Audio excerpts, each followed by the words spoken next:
Good morning सभी को। आज हम लोग इस केस टेकिंग के अंतिम क्लास में हैं इस सीरीज के, और सबसे अंत में एक बात का जानना आवश्यक होता है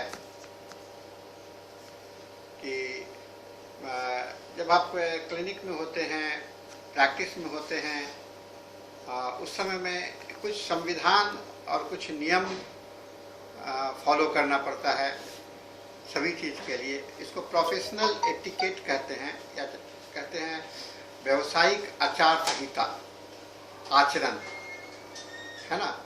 और ये आचरण जो है सो बहुत कुछ प्रभाव डालता है आपके केस टेकिंग में या क्लिनिकल प्रैक्टिस में।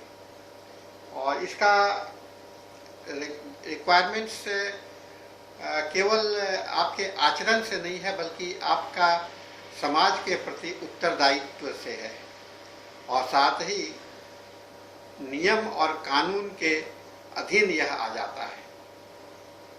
इसीलिए आपके BHMS कोर्स में FMT सब्जेक्ट के अंदर में कई एक रेगुलेशंस को पढ़ने के लिए दिया गया है। करीब करीब 12 रेगुलेशंस पढ़ने हैं। उसमें एक रेगुलेशंस जो है वो है आपके प्रैक्टिशनर्स प्रोफेशनल्स कंडक्ट एटिकेट और कोड ऑफ एथिक्स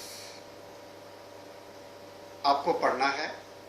और इस पढ़ाई के दौरान आपने इस बात को दिमाग में लाया होगा कि आपका व्यवहार क्लिनिक में कैसा होना चाहिए। क्लिनिक में होने का मतलब होता है कि आप रोगी के साथ में आपका आचरण कैसा होगा, कितना आपका अधिकार है और कितना आपकी सीमाएं हैं। अधिकार और सीमा के दायरे में हम लोग अपना क्लिनिकल प्रैक्टिस करते हैं। रोगी जब हमारे पास में आता है तो उनसे हम किस हद तक बात करते हैं और किस हद तक नहीं बात करनी चाहिए, ये हम लोगों के कंडक्ट के अंदर में आता है, हमारे व्यवहार के अंदर में आता है। इसीलिए चिकित्सक को एक एक बंधन में होता है, चिकित्सक बंधन। चिकित्सक भी एक जीवन जो है सो एक आपका उस दायरे में रहना आपके लिए आवश्यक होता है।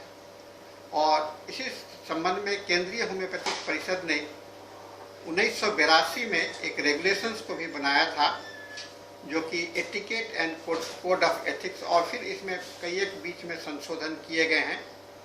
लेकिन यह आचरण जो है सो ये कंडक्ट है, हर एक चिकित्सा पद्धति पर यह लागू होता है। सबसे पहले तो जब आप चिकित्सक बन करके और क्लिनिक में बैठते हैं तो वह क्लिनिक जो है सो आपके लिए एक मंदिर के समान होता है, एक पवित्र स्थान के समान होता है, जहां आप बैठ करके मानव जाति की सेवा करने के लिए अपने को वचनबद्ध करते हैं। वचनबद्ध होना उसी समय में प्रारंभ हो जाता है जिस समय में आपने अपना क्लिनिकल व्यवसाय को सीखने के लिए, अध्ययन करने के लिए आपने को शुरुआत किया था, और जिस समय में आपने इसका डिग्री लेकर के प्राप्त करके और अपने चिकित्सक व्यवसाय में तल्लीन हो जाएंगे। और होम्योपैथिक सेंट्रल काउंसिल एक्ट के तहत इसका प्रावधान किया गया है। इसके अंदर में एक सर्टेन गाइडलाइंस बनाए गए हैं, जो कि आपकी सीमाएं होंगी, आपका बंधन होगा और आपका अधिकार भी होगा। इसमें सबसे पहले तो आता है कि आपको एक शपथ लेना होता है ना। चिकित्सक होने के बाद में आपका एक शपथ होता है, और शपथ आप यह लेते हैं कि आप अपना जो चिकित्सा व्यवसाय करने जा रहे हैं वह होम्योपैथी के अधीन ही करेंगे। हनीमैन के द्वारा जो निर्धारित गाइडलाइंस दिया गया है, जो सब बनाया गया है, उससे आप विचलित नहीं होंगे। और ऑर्गेनन ऑफ मेडिसिन में भी आपने एफर्ट नंबर 1 में मिशन ऑफ द फिजिशियंस को देखा है। वह भी एक आपके लिए एक ओथ के समान है, एक शपथ के समान है। तो ये डिक्लेरेशंस ऑफ ओथ बहुत इम्पॉर्टेंट फिनोमेना है आपके जनरल प्रैक्टिस के लिए। और जब आपका रजिस्ट्रेशन हो जाएगा तो उस समय में आपके साथ में कई एक बंधन हो जाते हैं और एक क्लिनिकल एस्टैब्लिशमेंट एक्ट के तहत भी आपको कार्यरत करना पड़ेगा। यानी कि चिकित्सक आपके क्लिनिक में रोगी आते हैं, आपके साथ में बैठते हैं, आपके साथ में कैसे उसका रजिस्ट्रेशन होता है, सारे नियम कानून के तहत होते हैं।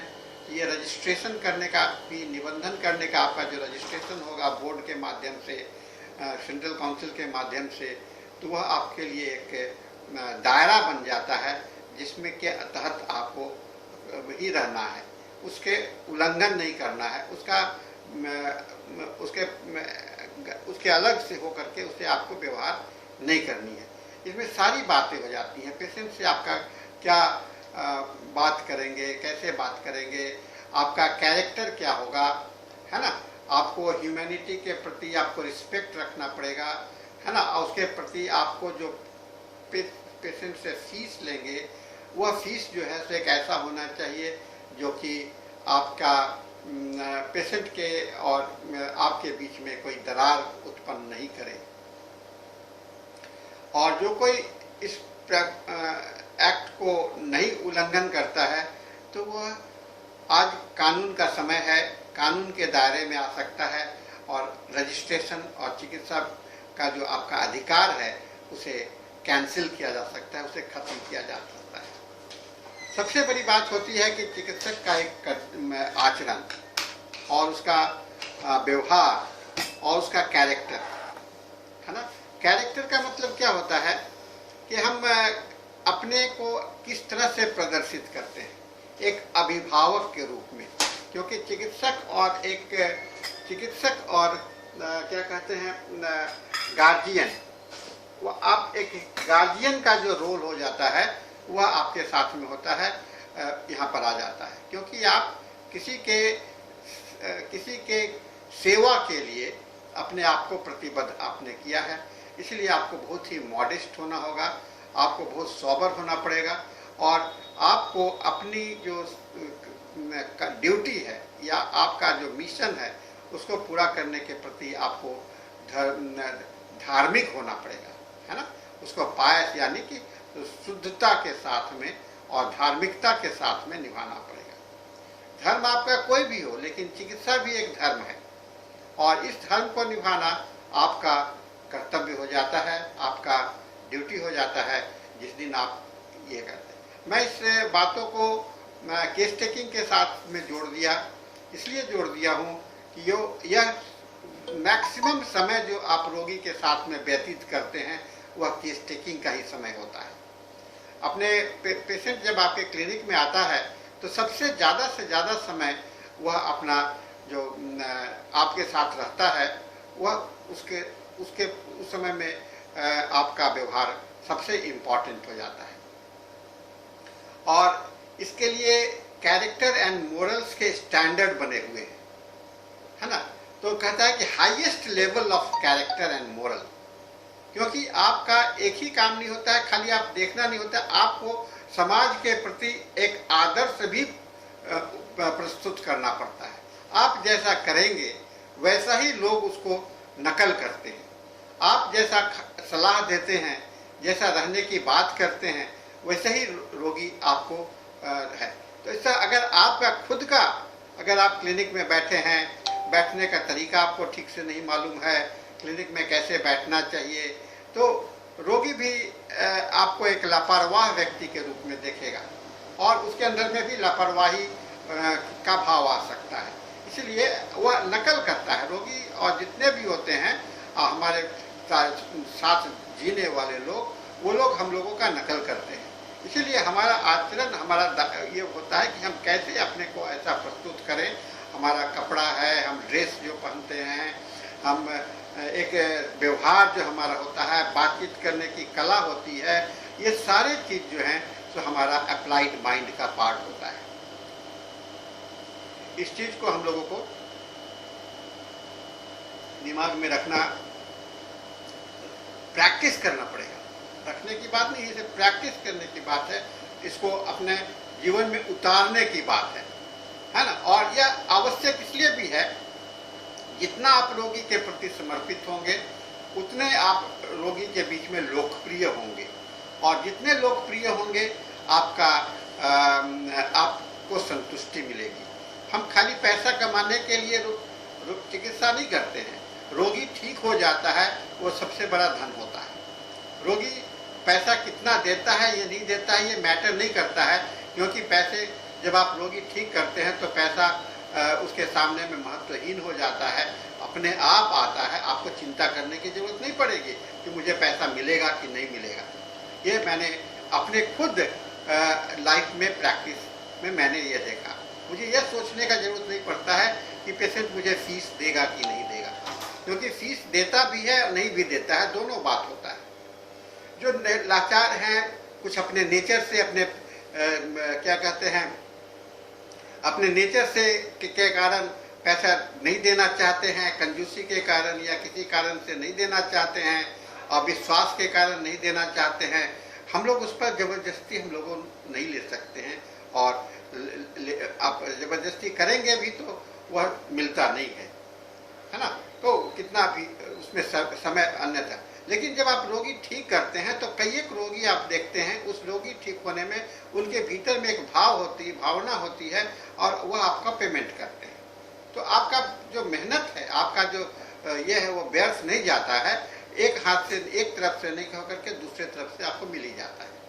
ऐसा मैंने देखा, कभी कमी महसूस नहीं किया मैंने कि पैसे मुझे होंगे या नहीं मिलेंगे। मैं अपने आप को उसके प्रति समर्पित होकर के मैं जब देखता हूँ तो मुझे लगता है कि हाँ, पैसे तो मिलेंगे।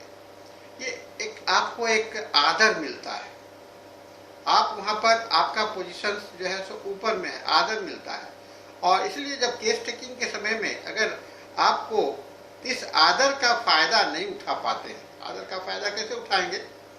रोगी से लक्षण लेने में वह आपके प्रति समर्पित हो जाता है, तो समर्पित हो जाता है तो कुछ भी पूछोगे तो वह बताएगा, है ना। उसके बाद में वह सारे आपके को फॉलो करने के लिए तैयार होता है। बहुत सारे बाधाएं हैं, मैं नहीं कह रहा हूँ कि कुछ लोग नहीं मानता है, कुछ लोग आपका बात सुन करके एक बार नहीं, दो बार नहीं, 3 बार जब उसको गलती का एहसास करा देते हैं, हो जाता है, तो उसके लिए लाचार हो जाता है, क्योंकि लाचारी की अवस्था में ही रोगी हम लोगों के पास में आता है ना। इस लाचारी की अवस्था को हम लोग एक उसके प्रति सहानुभूति के साथ में, उसके प्रति एक सद्भावना को लेकर के हम लोग उसकी सेवा के लिए अपने आप को संकल्पित करते हैं। सबसे बड़ी बात आती है कि आप अपने को पॉपुलर करने के लिए, अपने को लोकप्रिय बनाने के लिए, क्या आपको अपना एडवर्टीजमेंट्स देने का राइट्स है? आप प्रचार करें, प्रसार करें कि मैं ये बीमारी देखता हूँ, मैं वो बीमारी देखता हूँ, मैं इसका स्पेशलिस्ट हूँ, ऐसा राइट है आपको? ऐसा बात नहीं, आप नहीं कर सकते, क्योंकि होम्योपैथ होने के नाते आप यह दावा नहीं कर सकते हैं कि हम ये बीमारी को ठीक करते हैं, और इसके के लिए पब्लिसिटी नहीं दे सकते हैं आप कभी। आप सिर्फ पब्लिक में खाली इतना बता सकते हैं, आप एक फर्स्ट टाइम अपने क्लिनिक पर एक बोर्ड लगा सकते हैं, वही आपका पब्लिसिटी होगा। और एक बार बता सकते हैं कि आज इतना बजे से इतना बजे तक मैं बैठता हूँ, और ये इतना ही तक आपका है।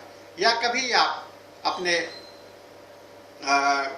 स्थान का परिवर्तन करते हैं, जगह बदलते हैं, तो उसकी सूचना, केवल सूचना, पब्लिसिटी नहीं, सूचना।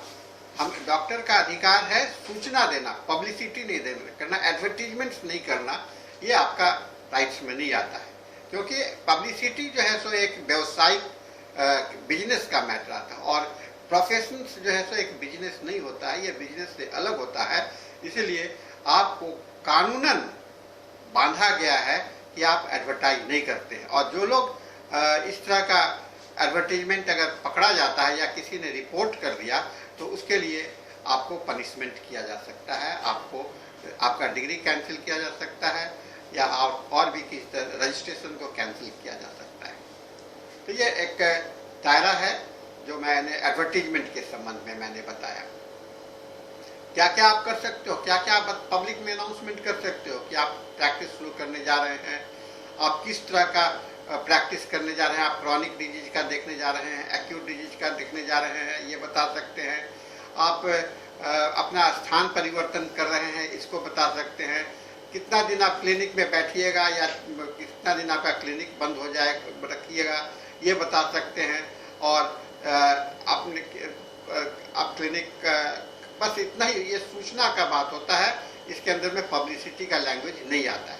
बहुत सारे आप पेपर में देखते होंगे कि वो लोग होर्डिंग लगाते हैं, दावा करते हैं, तो वो सब अनदेखा उस समय तक अनदेखा रह जाता है, लेकिन जब कानून के नज़र में आ जाता है तो वह जो है सो एक पनिशेबल एक्ट के अंदर में आ जाता है और उसके प्रावधान बने हैं, सेक्शंस बने हुए हैं। उस सेक्शन के तहत आपको एक्ट में आप जब कोई रोगी को ठीक करेंगे, रोगी ठीक हो जाएगा और उसको लोगों को बताने के लिए आप उस रोगी के जो कॉन्फिडेंशियल पॉइंट्स है उसको आप जाहिर नहीं कर सकते, है ना। अब मैंने फलना आदमी को ऐसा ऐसा ठीक किया, जो ऐसा बीमारी था, ऐसा बीमारी, ये आपके अधिकार में नहीं आता है। इसलिए इस चीज़ से हम लोग को प्रतिबंध होना पड़ेगा। आप सभी, आपके लिए नियम बना हुआ है कि आप एक निर्धारित शुल्क लें और बिना शुल्क के रोगी का इलाज नहीं करें, एक नियम है ना। तो रजिस्ट्रेशन शुल्क हो, फीस को समय के हिसाब से बढ़ा सकते हैं, घटा सकते हैं, ठीक है ना, ये ऐसा आपको अधिकार है। लेकिन अगर आप ये बात कहते हैं कि एक कॉन्ट्रैक्ट में कहते हैं मैं इतना पैसा लूँगा तो ये बीमारी ठीक कर दूंगा, ये गलत है, ये आप नहीं कर सकते हैं। अगर ऐसा कॉन्ट्रैक्ट कहीं पर करके आप साइन करके देते हैं तो वहाँ पर पकड़े जाने के बाद में आपको रजिस्ट्रेशन आपका कैंसिल हो सकता है, ठीक है ना।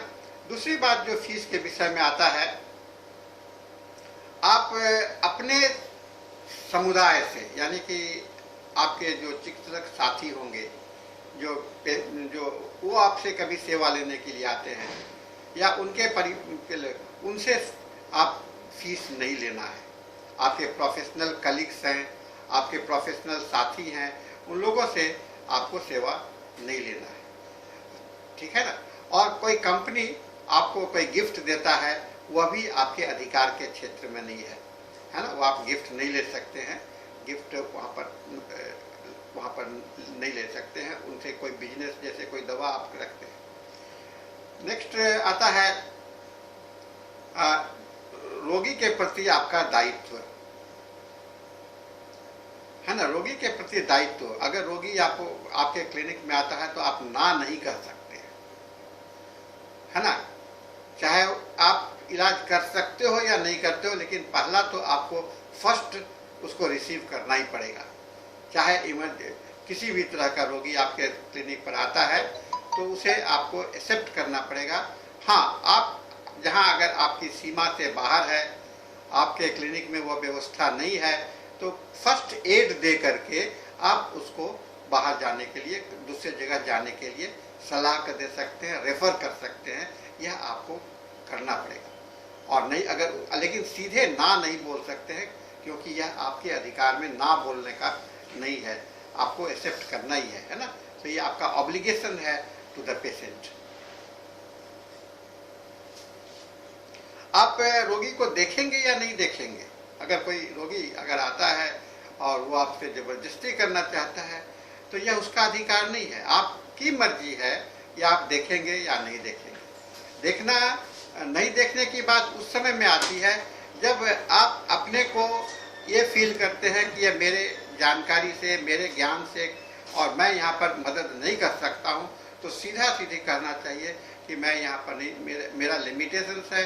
आप अपने सीनियर के पास में, अपने दूसरे रोगी के पास, दूसरे कलीग के पास में इसको रेफर कर सकते हैं, ठीक है ना। तो ये एक आपका अधिकार है। कोई आदमी आपसे इलाज करा रहा है और इलाज कराने के दौरान में वह काफ़ी समय हो जाने के बाद में उसे ठीक नहीं हो रहा है, तो उसे रेफर करना तो जरूर चाहिए, है ना। दवा अगर कोई रोगी नहीं खा रहा है, अगर दिए दवा नहीं खा रहा है, आपका नियम को फॉलो नहीं कर रहा है, तो वहाँ भी आप उसको कह सकते हैं कि मैं आप मेरे से यह इलाज आपका नहीं होगा, यहाँ आप ना बोल सकते हैं। तो कहाँ हाँ बोलना है, कहाँ ना बोलना है, इस बात को ध्यान में रखना पड़ेगा। इसीलिए मैं आप सबों को कहूँगा कि ध्यान से इस professional etiquette code of ethics को पढ़िए, है ना, क्योंकि ये आपको कानून से के साथ में जोड़ता है और कानून के दायरे में रह करके ही, समाज के दायरे में रह करके ही, बंधन में रह करके ही आपको क्लिनिकल प्रैक्टिस करना है, उससे बाहर नहीं कर सकते हैं। जैसे अभी कहा गया है, आप दावा नहीं कर सकते हैं कि कोरोना वायरस का आप ठीक कर सकते हैं। अगर आप करते हैं तो आपको यहाँ पर अगर इसका रिकॉर्डेड हो जाता है, कोई इसको एविडेंस बन जाता है, तो आपको पनिशमेंट दिया सकता है। अगर कोई रोग ठीक नहीं होने वाला है और आप उसकी सेवा कर रहे हैं, उसको मदद कर रहे हैं, तो वहाँ पर उसको बता देना पड़ेगा कि यह रोग ठीक नहीं होगा, है ना, रोग नहीं ठीक होगा। और पेशेंट की इच्छा पर है कि वह कब तक आपकी सेवा लेता रहे, है ना, क्योंकि जब रोग ठीक नहीं होता है तो रोग को उस राहत पहुंचाने के लिए भी सेवा देनी पड़ती है। तो वह आपसे सेवा लेगा या दूसरे से सेवा लेगा, यह उसके ऊपर में दायित्व निर्भर करता है। इसलिए पेशेंट का ये होता है। आप अगर नेग्लिजियंस, एक्ट ऑफ नेग्लिजियंस कह लेते हैं, आप अगर गलत व्यवहार करते हैं, आपने केस टेकिंग पूरा नहीं किया, आपके रेगुलेशंस में है कि आपको केस टेकिंग करना है, पूरा फॉर्मेट में केस रिकॉर्ड आपके पास में क्लिनिक में नहीं रखते हैं, तो वह आपका एक्ट ऑफ नेग्लिजियंस के आता है।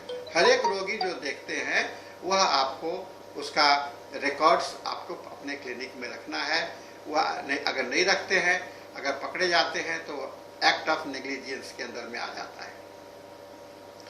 उसके बाद में आता है, आपसे गलत दवा दे दिया, है ना, तो गलती होना कोई ये नहीं है, लेकिन उसके लिए आपने क्या व्यवस्था किया उसका आपको बताना पड़ेगा, उसको आपको बताना पड़ेगा कि कहाँ पर गलती आपने की है।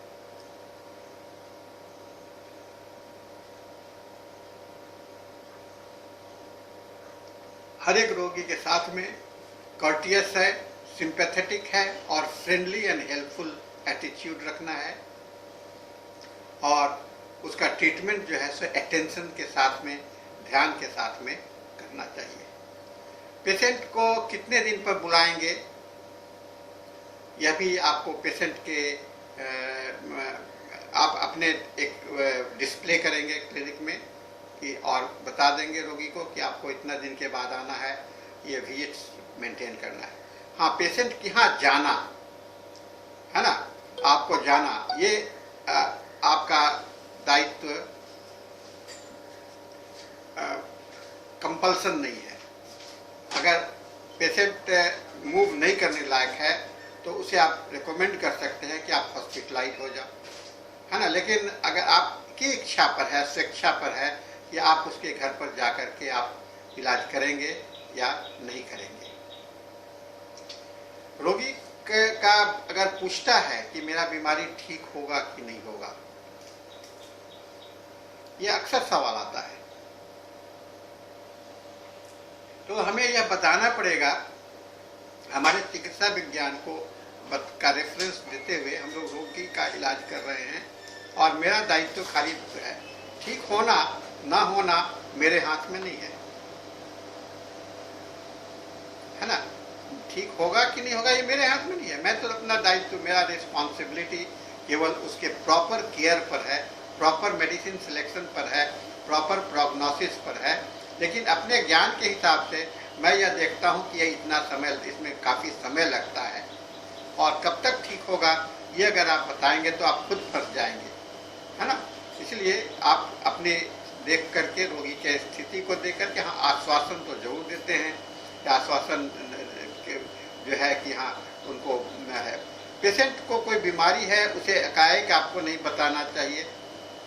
अगर आपने समझ गया कि उसको कैंसर है या कोई ऐसा इनक्योरेबल डिजीज है, तो डायरेक्ट पेशेंट्स को नहीं बताना चाहिए। उसके परिवार के और उसके अटेंडेंट्स के साथ मिल करके एक बातें, एक फार्मूला पर आकर के ही आपको उसको काम करना है। क्योंकि डायरेक्ट किसी पेशेंट को बता दीजिएगा कि ऐसा बीमारी है, तो यह आपके उसके लिए बहुत ही प्रॉब्लमेटिक हो जाता है। पेशेंट के बातों को सीक्रेट रखना, कॉन्फिडेंशियल रखना, ये बहुत ही इम्पोर्टेंट मैटर है। कोई भी आदमी इलाज कराने के लिए आता है, आपके ऊपर में एक कॉन्फिडेंस लेकर के आता है, कॉन्फिडेंस लेकर के आता है। उस कॉन्फिडेंस को आपको तोड़ना नहीं है। आप उसकी बातों को किसी दूसरे को नहीं बताना है। हमें याद है कई एक रोगी का जब हम लोग इलाज करते हैं, कोई नया लड़का है या लड़की है, उसका इलाज कर रहे होते हैं और उसकी शादी होने वाली होती है, तो अपोजिट पार्टी वाले को जब पता चलता है कि आप उससे इलाज कर रहे हैं, तो वह आपसे पूछने के लिए आता है कि इसको क्या बीमारी है। यहाँ पर निश्चित रूप से आपको वहाँ पर उसको नहीं बताना है। क्यों? क्योंकि वह आपके सीक्रेसी के अंदर में आता है।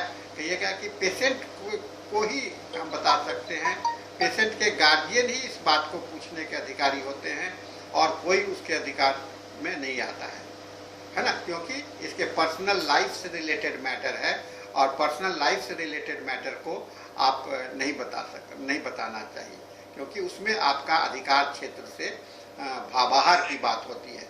इसको हम लोग को दिमाग में रखना चाहिए।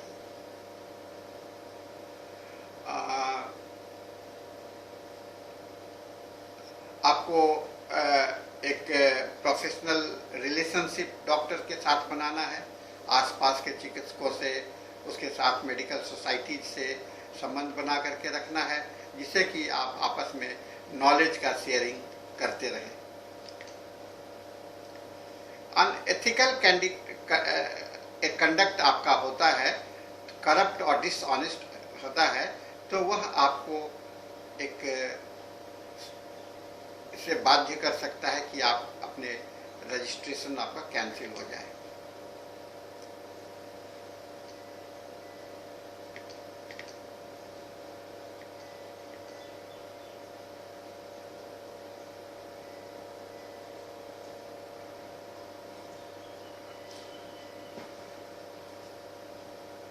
विभिन्न तरह के रोग होते हैं, एक्यूट केसेस, क्रॉनिक केसेस, और हर एक समय में जो कंसल्टेशंस का जो टाइमिंग है, थेराप्यूटिक्स है, वह आपका इस्तेमाल करना है।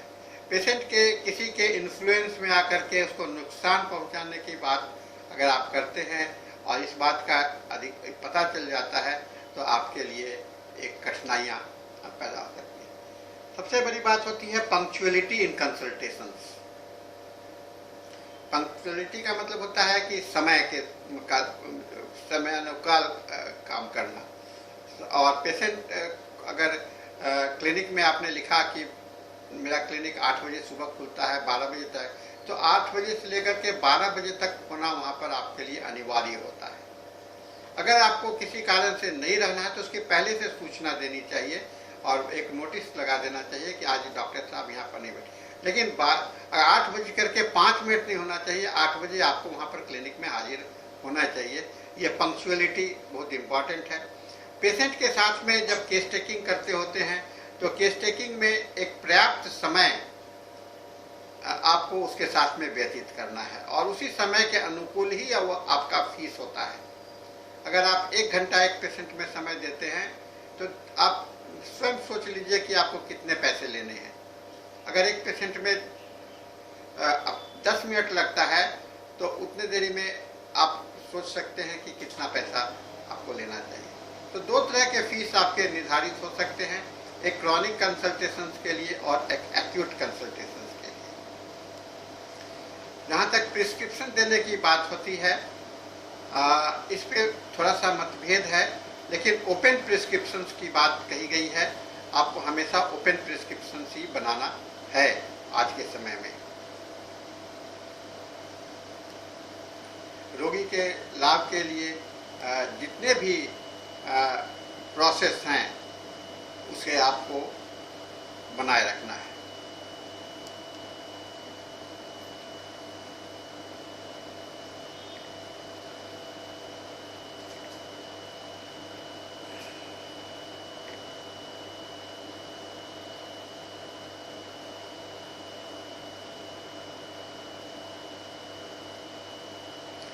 एक जो नॉन रजिस्टर्ड होम्योपैथ हैं वह आपके भाईचारा के अंदर में नहीं आता है, और उनके साथ में आप एक ये जानकारी अनुभव, वो कहते हैं कि हम अनुभव के आधार पर, ये अनुभव के आधार पर एक बहुत बड़ा प्रॉब्लम है हमारे सोसाइटी के लिए। और एक होम्योपैथ प्रैक्टिस आपके रेगुलेशन में कहा गया है कि bar against consulting non registered practice. फलना डॉक्टर ने कहा कि वह इस पर ये दवा देने से ठीक होता है और आप उसके रेफरेंस पर दवा दे रहे हैं, तो यह गलत है, ये सही नहीं होता है, क्योंकि वह एक्सपीरियंस जो है सो रजिस्टर्ड नहीं है, इसलिए उसकी मान्यता आपको नहीं मिलेगी। अब आता है एक और ड्यूटीज आपका है टू द पब्लिक। समय समय पर आपको कम्युनिटी में जो प्रॉब्लम हो रहे हैं, आ रहे हैं, जैसे अभी कोरोना का समय चल रहा है, तो आपका दायित्व होता है कि आप सरकार के सहयोग के साथ में स्वास्थ्य विभाग के सहयोग करें, और साथ ही उसके साथ मिल करके आपको, अगर उनको आपकी सेवा का ज़रूरत है तो वहाँ आप ना नहीं कह सकते कि मैं नहीं जाऊँगा, क्योंकि आज उसके लिए आपको पनिशमेंट हो सकता है। आप रजिस्टर्ड हो जाने के बाद में सरकारी नियमों का अनुपालन करना अनिवार्य हो जाता है, और सरकार अगर चाहती है कि आपका टेम्पोररी सेवा लिया जाए, आपको आना पड़ेगा, तो वहाँ आपको जाना आपका अनिवार्य होता है, ठीक है ना। और पब्लिक को गाइड करना, पब्लिक को बताना, खास करके हेल्थ एंड हाइजीन के विषय में, सैनिटरी लॉ, कैसे सफाई रखें, कैसे खाना पान करना है, ये सारी बातों को रोगी के साथ में ये हम लोग को बताना है। ये पब्लिक हेल्थ सर्विस आपका आता है। अब सबसे बड़ी बात आती है कि दवा आप अपने क्लिनिक में रख सकते हैं कि नहीं, है ना। तो आपके अधिकार के क्षेत्र में आता है कि आप रोगी को दवा देने के लिए अपने क्लिनिक में दवा रख सकते हैं, उस पर कोई भी ड्रग लाइसेंस की आवश्यकता नहीं होगी, है ना। अगर आप रोगी का इलाज कर रहे हैं और इलाज करके खुद अपने रोगी के लिए दवा बना रहे हैं अपने प्रिस्क्रिप्शंस पर, तो वह दवा आप अपने से दे सकते हैं, उसमें ड्रग लाइसेंस की जरूरत नहीं होती। लेकिन अगर आप उसे बेचते हैं तो वहाँ पर ड्रग लाइसेंस रखना पड़ेगा। तो आपका क्लिनिक जो है, क्लिनिक और दवा बेचना दो बात हो जाता है। दवा बेचना अगर है तो उसे उस प्रेमिसेस में मत नहीं करें जहाँ की आप बैठते हो। क्लिनिक होता है, वहाँ दवा बेचा नहीं जाता है, दवा डिस्पेंस किया जाता है। तो डिस्पेंसिंग आपका अलाउड है, बिक्री करना अलाउड नहीं है ना। अगर जहाँ बिक्री करते हैं दवा को, तो वहाँ पर आपको ड्रग लाइसेंस का, और ये ड्रग एक्ट में आपको ड्रग एंड कॉस्मेटिक्स एक्ट के तहत आपको पनिशमेंट किया जा सकता है। तो ये बहुत बड़ा कन्फ्यूजन है समाज में। बहुत सारे जैसे मेडिकल आपके सिविल सर्जन अगर उसको अनभिज्ञ हैं, नहीं जानते हैं, तो लोग अक्सर इस पर रेड किया करते हैं। लेकिन आपके पास में उसमें डरने की बात नहीं है। आप स्वयं इसको बता सकते हैं कि ये रेगुलेशन दिखला सकते हैं कि हमारा ये है, हमको रखने का अधिकार, मैं दवा बेचता नहीं हूँ, मैं दवा डिस्पेंस करता हूँ। अब डिस्पेंस करने के लिए जैसे आपको एक 30 ml का एक बॉटल लेते हैं कोई दवा का, तो उसका 50-100 सीसी तो नहीं रख सकते हैं ना। वो डिपेंड करता है कि आप कितना रोगी देखते हैं, वॉल्यूम पर है, और उतना ही दवा आपको रखना है। ऐसा नहीं कि आप बिक्री करने के लिए तो लोग बहुत बड़ा माल रखते हैं, तो वैसा अगर आप करते हैं बहुत ज़्यादा, अपने पेशेंट आप डेली 50 तो देख रहे हैं, तो उसी के अनुसार ही आपका रिकॉर्ड होना चाहिए स्टॉक रजिस्टर का। इसीलिए जो दवा आप यूज करेंगे, आपके क्लिनिक में जो दवा होगा, वह उसका एक स्टॉक रजिस्टर आपको मेंटेन करना है। यह स्टॉक रजिस्टर अगर आप नहीं मेंटेन करते हैं तो यह आपके लिए एक प्रॉब्लम का कारण बन जाएगा। क्योंकि डिस्पेंसिंग के लिए ही दवा जो रखना है उसमें आपको यह बताना पड़ेगा कि यह दवा हम इतना रखे हैं और हमारे पेशेंट इतने आते हैं, मुझे इतने की रोज की आवश्यकता है, इसलिए मैं ये रखता हूँ। इसलिए डिस्पेंसिंग के लिए लाइसेंस की जरूरत नहीं है, लेकिन बेचने के लिए आपको ड्रग लाइसेंस की आवश्यकता होती है। पेशेंट के साथ में अब मिसकंडक्ट बहुत सारे आपके नियम आपको कानून के दायरे में आते हैं। पेशेंट के साथ में अश्लील व्यवहार करना, उसके साथ में इम्प्रॉपर बिहेवियर करना, तो ये आपको कोर्ट में आपको घसीट सकता है, आपको कोर्ट के दायरे में आप जा सकते हैं, ठीक है ना। इसको हम लोग प्रोफेशनल मिसकंडक्ट के तहत में आते हैं। ड्रग रेगुलेशंस में दवा को बेचना आपको प्रोफेशनल मिसकंडक्ट के तहत में आता है। अनक्वालिफाइड पर्सन्स में अगर आपको एबॉर्शंस कराने के लिए, इलीगल ऑपरेशंस करने के लिए अगर आप जाते हैं, सर्जिकल ऑपरेशंस करने के लिए जाते हैं, तो वहाँ पर आपका प्रतिबंध है, आप नहीं कर सकते हैं, क्योंकि एज ए ग्रेजुएट प्रैक्टिशनर्स आपको ये अलाउड नहीं है। सर्जन होने के लिए आपका एक पोस्ट ग्रेजुएट सर्जरी का डिग्री होना आवश्यक है।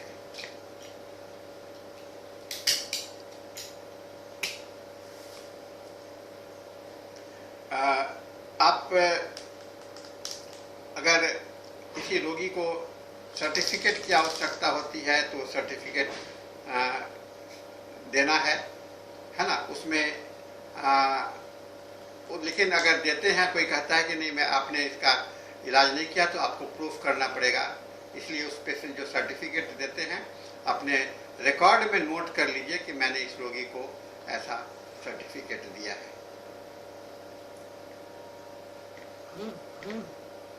तो हम लोगों का दायित्व और उत्तरदायित्व और हम लोगों का जो संबंध है वह चिकित्सक और रोगी का, यह डॉक्टर पेशेंट रिलेशनशिप की बात आती है।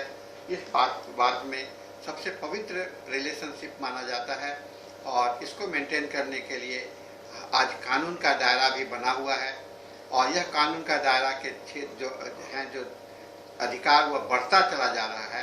तो ऐसे समय में स्वयं को बचाने के लिए, अपनी मर्यादा को बनाए रखने के लिए, अपना प्रोफेशंस के एटिकेट को बनाए रखने के लिए क्लिनिकल आवर्स में, केस टेकिंग के आवर में रोगी के साथ व्यवहार में अपना व्यवहार को जागरूक रहें, उसके अनुरूप व्यवहार करें, उसके अनुरूप काम करते रहें।